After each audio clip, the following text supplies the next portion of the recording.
Hello guys, कैसे हैं आप लोग। उम्मीद करता हूं आप सभी लोग अच्छे से होंगे। मैं मुकीम सर आपके अपने चैनल टीचिंग एंड लर्निंग में आपका तहे दिल से स्वागत है, इस्तकबाल है, वेलकम है। जैसे ये कुछ क्वेश्चन बताने वाले हैं आज अनुपात समानुपात के। इसमें पहला क्वेश्चन है आपका, रुपये 624 को A, B तथा C में 1/2 अनुपात 1/3 अनुपात 1/4 के अनुपात में बांटने पर C का भाग कितना होगा। ये इसमें क्वेश्चन पूछा गया, तो देख लीजिएगा। पहला क्वेश्चन बहुत ही अच्छा क्वेश्चन है आपका। तो A है, B है, C है, ये आपका 1/2 है, 1/3 है, 1/4 है। अगर हम इसमें एलसीएम ले लें तो अगर एक तो एलसीएम से है सिस्टम, एक तो ये है कि इसको छुपा दीजिएगा, इसका गुणा कर लीजिए, इसको छुपा दीजिएगा, इसका गुणा कर लीजिएगा, इसको छुपा दीजिएगा, इसका गुणा कर लीजिएगा, तब भी आपका अनुपात में उस तरीके से आ जाएगा। अगर एलसीएम अगर आप इसका लेंगे तो आएगा लगभग 12 जब आ जाएगा तो 12 में इसमें भाग दे दीजिएगा तो 6/4 हो जाएगा और ये 3 हो गया। अब ये जो चीज़ आपकी आई है, ये देख रहे हैं आप, ये जो चीज़ आई है इसको हम पूरा जोड़ते 6, 4, 10 और 3 कितना हुआ 13। इसको हम x लिख सकते हैं। कितना रुपया है 624। जब हम यहाँ से x बराबर निकालेंगे तो 624 बटे हम 13 कर देंगे। 13 से हम काट देंगे तो 13 चक्कू 52 और 13 अट्ठे 104, यानी कि आपका 48 रुपये आया। पूछा क्या गया, C का उसने भाग पूछा है, तो C वाला आप समझ सकते हैं C का भाग कौन सा है, ये 3 वाला है। तो C का भाग जब हम निकालेंगे तो आपका हो जाएगा 3x और हम इसको लिखेंगे 3 × 48 और 3 का हम जब मल्टीपल करेंगे तो यहाँ पर 24 यानी कि 4 आ जाएगा और ये 12 और 2 कितना ऐड कर देंगे तो आपका 144 रुपये आंसर आ जाएगा। ऑप्शन नंबर आप देख सकते हैं ए सही है, इसको नोट कर लीजिएगा और नेक्स्ट क्वेश्चन देखिएगा। दूसरा क्वेश्चन आपके सामने लिखा हुआ है, थोड़ा सा अलग है ऊपर वाले से, इसको देखिएगा। रुपये 117 को A, B तथा C में 1/2 अनुपात 1/3 अनुपात 1/4 के अनुपात में बांटने की अपेक्षा त्रुटि बस 2:3:4 के अनुपात में बांटने पर किसको लाभ होगा। ये पूछ रहा है किसको लाभ होगा। तो देखिएगा, बहुत ही अच्छा सवाल, बहुत इम्पॉर्टेंट। ये दूसरा सवाल आप ध्यान से देखिएगा। ये A है, ये B है और ये C है। पहले जो अनुपात दिया गया है वो 1/2 अनुपात 1/3 अनुपात 1/4। इसका अगर हम एलसीएम अगर लेंगे तो आपका आएगा 12। इसका हम जब भाग देंगे तो यहाँ पर 6 आ जाएगा, यहाँ पर 4 आ जाएगा। 3 से जब हम 12 में भाग देंगे तो आप 4 का करेंगे तो यहाँ पर 3 आ जाएगा। ये चीज़ पहले भी आई थी पहले वाले क्वेश्चन में। तो हम इसको क्या करते हैं, जोड़ लेते हैं। तो कितना हो जाता है 13x बराबर कितना दिया है 117। तो यहाँ से x बराबर ये आपका 117 बटी कितना हुआ 13। 13 का भाग देंगे तो यहाँ पर आ जाएगा 9। तो ये जो आप देख रहे हैं ये अनुपात, ये वाला जो, तो 9 का गुणा हम सभी में कर दें तो हमें अनुपात मालूम हो जाएगा ABC का। इसका इससे हम क्या करेंगे, गुणा। जब हम इसका गुणा करेंगे तो आपका कितना आ जाएगा, तो 6 × 9 यानी कि 6 9 54 हो जाएगा। अनुपात 9 चौक 36 हो जाएगा और 9 3 27। ये जो आपका अनुपात आया है ये वाला, तो ये आया है 1/2 1/3 1/4 के लिए। अब इसके बाद वो ये कह रहा है कि बांटने की अपेक्षा त्रुटि बस 2:3:4। अब देखिएगा, अब क्या हुआ कि ABC जब त्रुटि बस हुआ तो 2:3:4, इसका तो बना ही रखा हुआ है। अब हम इसको जोड़ लेते हैं पूरा। जब हम इसको जोड़ेंगे तो 5 4 कितना हुआ 9, x लगा दिया 117 लिख दिया। x बराबर जब हम लिखेंगे तो 117 बटे हम 9 करेंगे और 9 का जब हम भाग देंगे तो आपका कितना आएगा 13। इस 13 का पूरा गुणा इसमें आप कर सकते हैं। जब 13 का हम गुणा करेंगे तो 13 दूनी कितना होगा 26 अनुपात 13 3 कितना होगा 39 और 13 चक्कू कितना होगा 52। तो आप ये देखिएगा, इसमें और इसमें अंतर मिलाइएगा तो देखिएगा पहले 54 था तो कितना रह गया था 26, यानी कि घट गया। और यहाँ पर 36 है तो यहाँ पर कितना हुआ 39, तो यानी कि इसको लाभ मिला, इस वाले को लाभ हुआ। अब इसका देखिएगा यहाँ पर 27 था तो यहाँ पर कितना हो जाएगा, यहाँ पर भी आपका क्या होगा, ये भी आपका लाभ, यानी कि दो लोग लाभ में हैं, ये सेकंड वाला थर्ड वाला। सेकंड और थर्ड को हम क्या लिखेंगे, बी और सी। तो देखिएगा बी और सी को जो है लाभ हुआ। लाभ किसको किसको हुआ, बी तथा सी। आप ऑप्शन देख सकते हैं बी और सी उसमें दिया होगा, तो देखिएगा ऑप्शन नंबर डी आपका बिल्कुल सही है।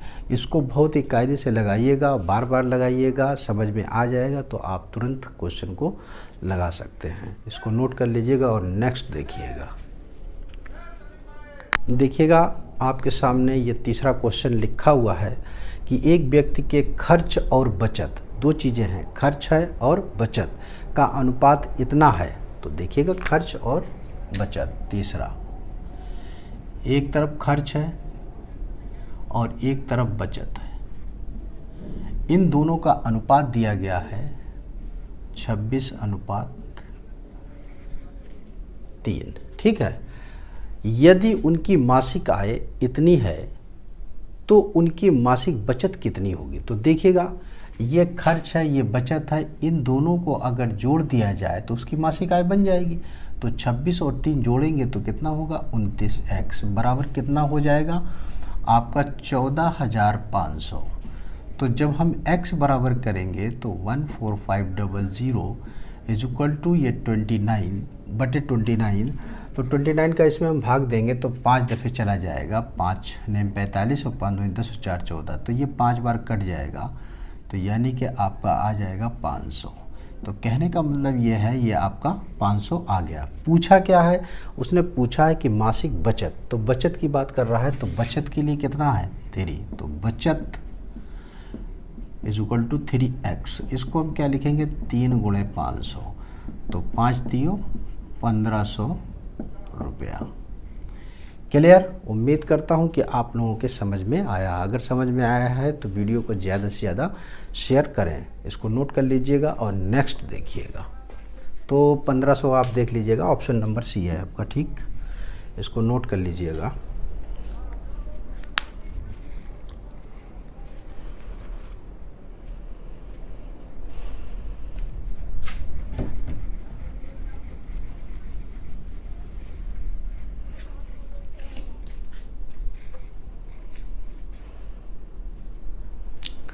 आइएगा हम चौथा क्वेश्चन आपको बताते हैं और इसको ध्यान से पढ़िएगा। एक व्यक्ति रुपए 3,30,000 को अपनी पुत्री, पत्नी तथा पुत्र में इस प्रकार बांटता है कि पुत्री का 1/2 भाग और पत्नी का 1/4 भाग तथा पुत्र का 1/5 भाग परस्पर बराबर है, तो पुत्री का भाग बताइएगा। तो 3 लोग हैं, पुत्री, चौथा पुत्री को हम बोलते हैं डॉटर, का लगा है, का गुणा लगा दीजिएगा, तो कितना है, पुत्री का 1/2, तो d × 1/, d का मतलब डॉटर, बराबर की बात कर रहा, बराबर कर दीजिएगा। इसके बाद पत्नी यानी कि w, का लगा है, गुणा लगा दीजिएगा। फिर क्या है 1/4, तो 1/4 कर दिया, फिर बराबर। इसके बाद कह रहा है कि पुत्र यानी कि सन, हम s लिख देते हैं और गुणे 1/5, ये सब बराबर है। इसको हम बराबर क्या मान लेते हैं, x। जब हम d के बराबर लिखेंगे इसको, तो हम इस तरीके से लिख सकते हैं dws। तो आपका पहले हो जाएगा 2x अनुपात 4x अनुपात 5x। इसको हम लिख सकते हैं 2:4:5। इस बात का ध्यान रखना है इसमें कि अगर हम चाहते तो डायरेक्ट 2 4 5 लिख सकते थे, लेकिन हमें आपको ये बताना था कि किस तरीके से होता है। आप अब डायरेक्ट कर सकते हैं, d लिख दिया WS और उसके नीचे 2 4 5 लिख दें, आपका आसानी से लग जाएगा। तो इतने भागों में बांटना है, तो कितना है 3 लाख, इनको बांटना है पूरा, तो इनको जोड़ लीजिएगा तो कितना हो जाएगा, 6 और 5 कितना हो गया 11x, और ये 3 लाख, ये 30,000, तो x बराबर ये 3,30,000 बटे ये 11, 11 33, तो x बराबर आपका कितना आया 30,000 रुपया। और पूछा क्या गया है कि पुत्री, पुत्री का मतलब डॉटर से है, तो इसका पुत्री का कितना है d, तो d बराबर आपका है 2x पुत्री के लिए, तो 2 गुणे ये आपका 30,000 बराबर आया आपका 60,000 रुपया। ये आपका आंसर आप देख सकते हैं, ऑप्शन नंबर बी सही है। नोट कर लीजिएगा इसको और फिर नेक्स्ट क्वेश्चन देखिएगा। देखिए आपके सामने 5वां क्वेश्चन लिखा हुआ है, 4 क्वेश्चन आपको बता दिए गए हैं। 5वां क्वेश्चन ध्यान से देखिएगा कि 94 को 2 भागों ए तथा बी में इस प्रकार विभक्त किया गया है कि ए के 5वें भाग तथा बी के 8वें भाग का अनुपात 3:4 है। तो देखिएगा ए के 5वें, 5वां क्वेश्चन है, तो ए के 5वें की बात कर रहा है, तो यानी कि इसका मतलब है ए गुणे 1/5। आगे कह रहा है बी के 8वें भाग, तो बी के 8वें भाग का बी गुणे 1/8 और का अनुपात बता रहा है 3/4। तो ये 8 का चला जाएगा ऊपर, तो 8a बटे आपका 5b बराबर ये 3/4। जब हम इसको a/b लिखेंगे तो 5 तियो 15 हो जाएगा, 8 चक्कू 32 हो जाएगा। तो आपका a अनुपात b जो आएगा वो 15 और कितना आ जाएगा 32, यही तो आएगा। अब वो ये कह रहा है कि 94 को 2 भागों में बांटना है, तो इनको आप जोड़ दीजिएगा। जब इनको हम जोड़ेंगे तो आपका कितना होगा 5 2 7 और ये कितना हो गया 47। इसको हम x मान लेते हैं और ये आपका 94, तो x बराबर 94/47 और इसका जब हम भाग देंगे तो 2 बार चला जाता है, x बराबर आपका आ जाएगा 2। पूछा क्या गया है a, तो a का मान कितना है 15, तो a बराबर आपका कितना है 15x, यानी कि 15 गुणे 2 बराबर 15 दूनी 30, यानी कि आंसर जो है वो आपका 30 आएगा। ऑप्शन नंबर बी आपका सही है। इसके बाद आप नेक्स्ट देखिएगा,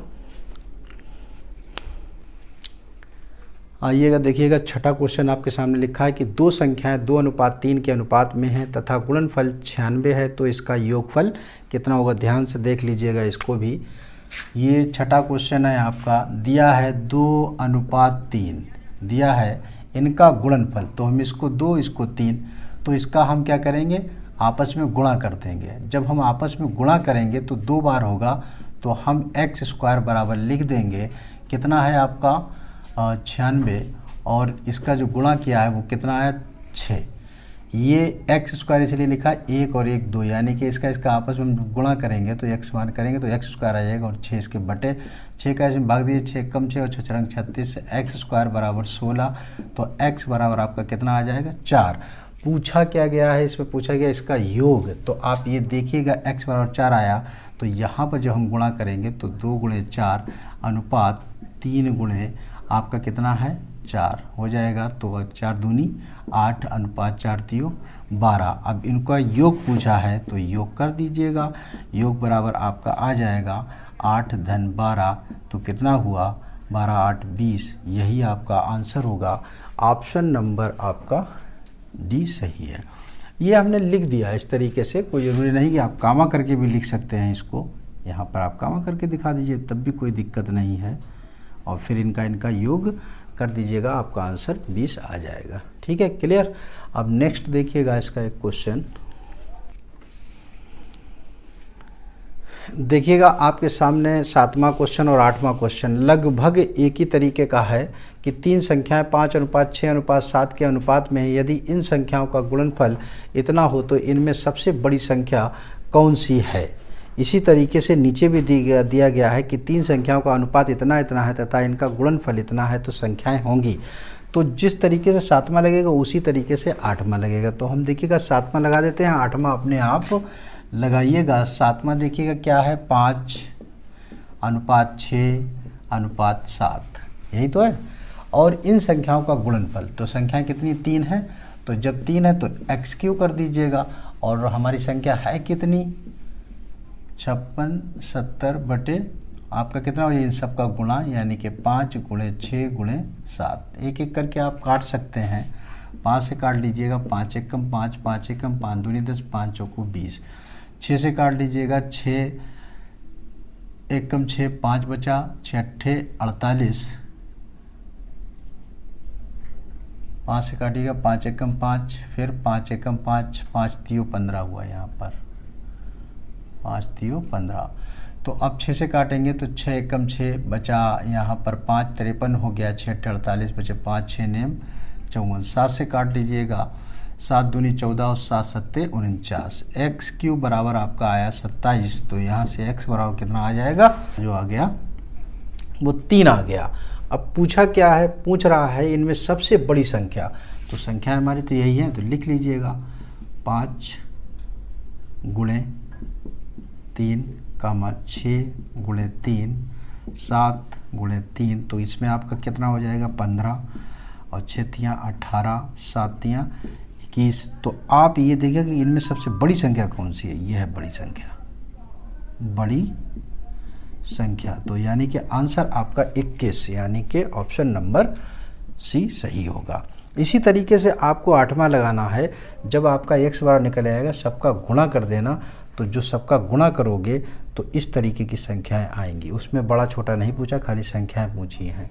उसी तरीके से आपका आंसर आ जाएगा। उम्मीद करता हूं कि आप लोगों के समझ में आया होगा। अगर समझ में आया है तो वीडियो को ज़्यादा से ज़्यादा शेयर करें। ठीक है, थैंक यू वेरी मच।